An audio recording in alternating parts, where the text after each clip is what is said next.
Hey guys, back with another video. This one's going to be a little bit different, a little bit the same. We're still talking about clankers and all that kind of stuff, but this is going to be more of like a general audience kind of topic rather than a really like coding or computer science focused one, but I think everyone can get something out of this. And as you can probably gather from the title, today I'm going to be talking about living life with intention. And this is a concept that I've kind of come up with, which is an amalgamation of a bunch of different things. And really, the main premise of the philosophy of living your life with intention is making more conscious choices and not letting choices be made for you. And why I believe this is actually important and why you should take up this philosophy or try and follow this a little bit is because choices are what make us as humans unique from one another, and choice gives power. If you look all throughout history, almost every single like political war, civil rights movement, revolution, all comes because people's right to choose is kind of snuffed out, or never they never had a right to choose. If you look at like civil rights in the U.S. or in Canada or different things like that, where people are kind of enslaved, not given the right to choose, and how this can really like shut people down and ruin their lives.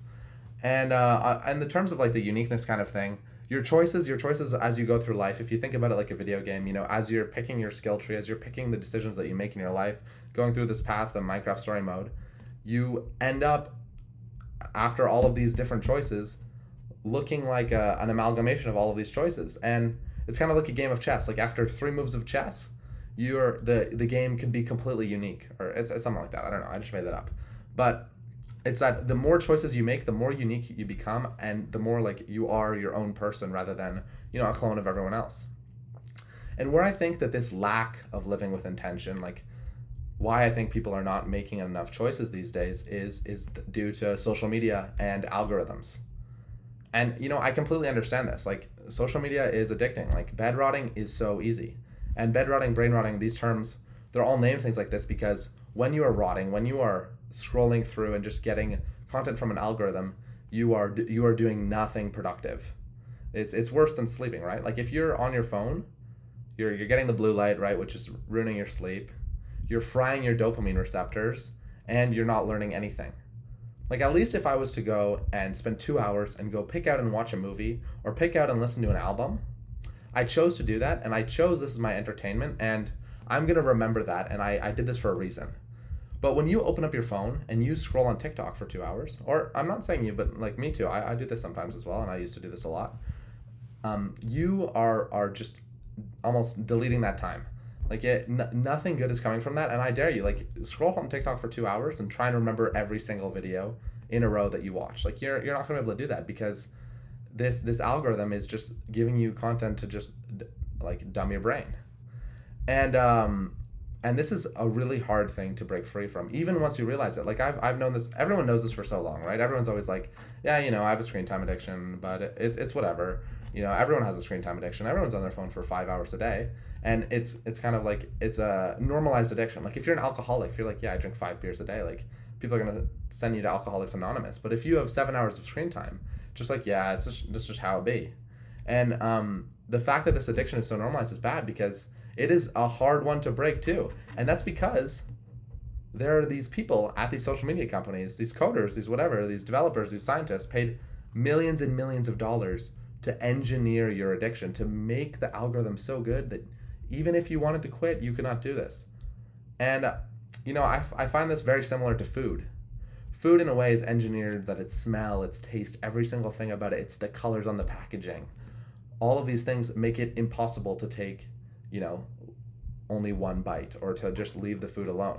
They're engineering the addiction so that it's like, this is kind of a side topic, but if you look at the obesity rates since like 1970, they've gone up an insane amount.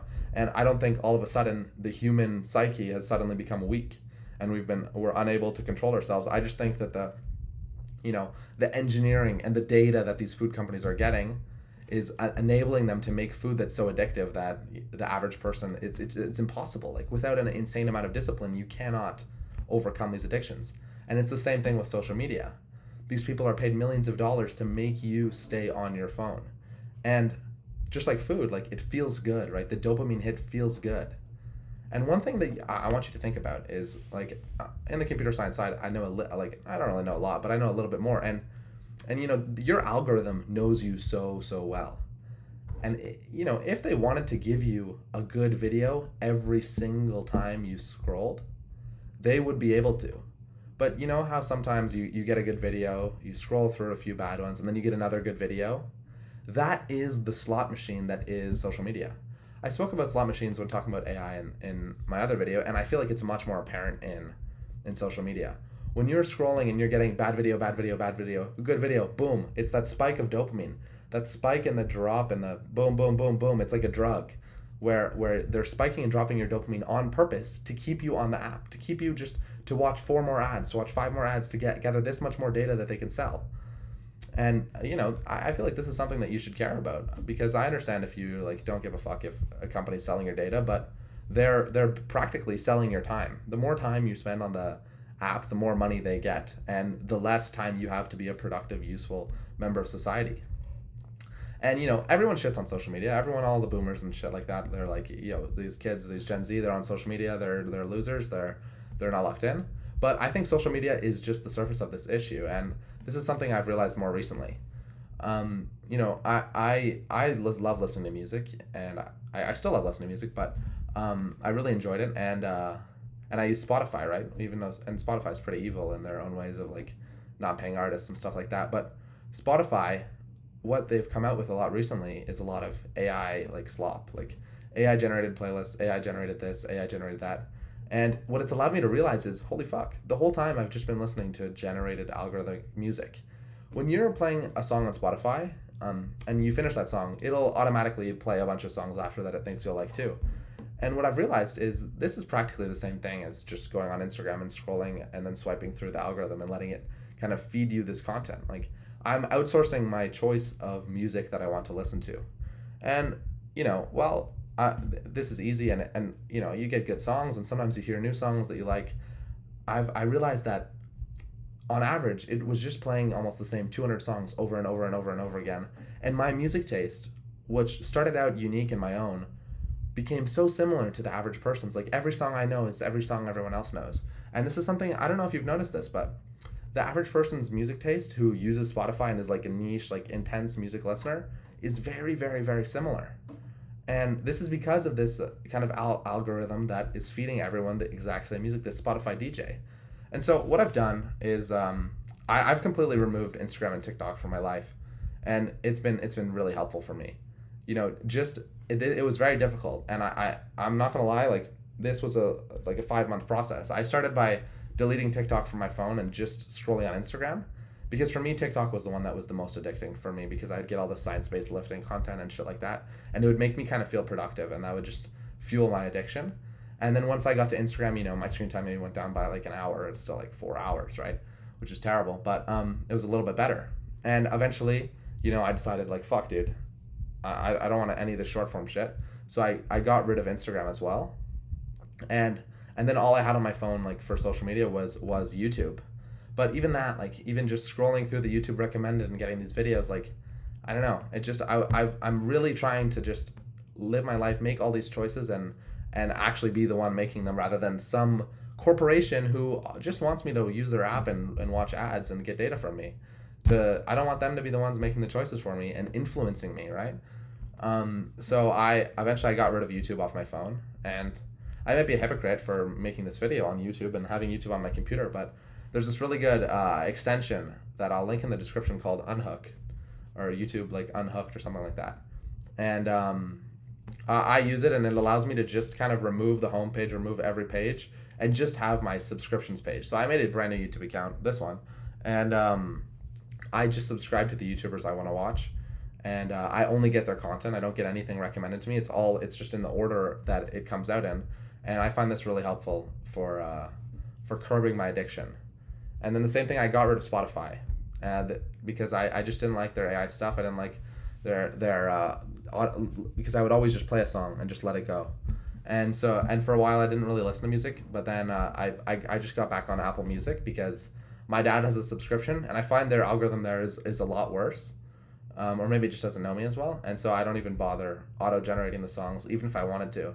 And I mostly just listen to albums now, but I've been building up my own playlist, and I've been looking back. Like when I was a kid, I used to use Apple Music. I used to buy my albums on iTunes, and just looking back at my music taste then, like that was unique. And every single song there, like I know, like man, like I bought the song "Mr. Jones" by Counting Crows because my mom recommended it to me, and told me about the story when she listened to it, and that's a human thing. Like that means something to me.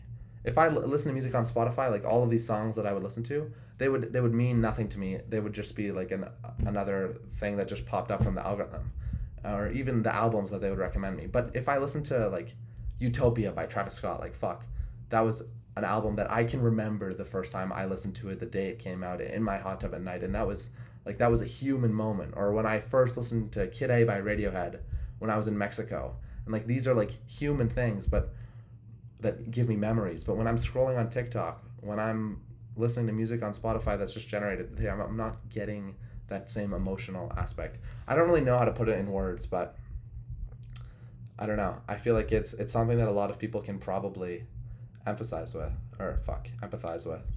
with. Holy lisp. But yeah, all in all, my kind of last thing is like that Obama did not plan for this, and that's a little bit of a reference to this kind of idea of decision fatigue, right? Like people don't want to have to make decisions because decisions are hard and they require brain power. And like Obama made this like thing back in the day where when he was the president, he wore the same suit every day, so he wouldn't have to spend a decision on his clothes. But I don't think Obama saw that we're just going to outsource all of our entertainment, all of our decision making for like half of the day to our tech overlords who are going to influence our whole lives. So yeah, I don't think Obama was planning for that when he decided he was going to wear the same suit every day. And I understand the decision fatigue argument, but I don't know. I think spending even 2 to 5 hours a day just having shit thrown at your face from an algorithm is not a good use of your time. And it would be better spent just with nothing. Like I found when I got rid of all these social medias, I just started doing nothing sometimes. I would go to breakfast or go to lunch. I would just have nothing. I would leave my phone at home. And it just gave me time to think. And that's really helpful. Maybe I'll make a video about meditating and thinking by yourself sometime soon.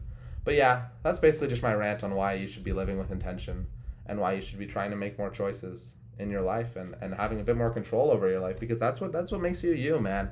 That's how you don't want to be like everyone else. Like you don't want to be like just following all these trends. You gotta be your own guy. It's like that. Have you ever seen that meme where it's like all the people walking in this one door and then one guy going in the other door? Like, be that one guy, bro. Fuck, it might be corny, but just be yourself.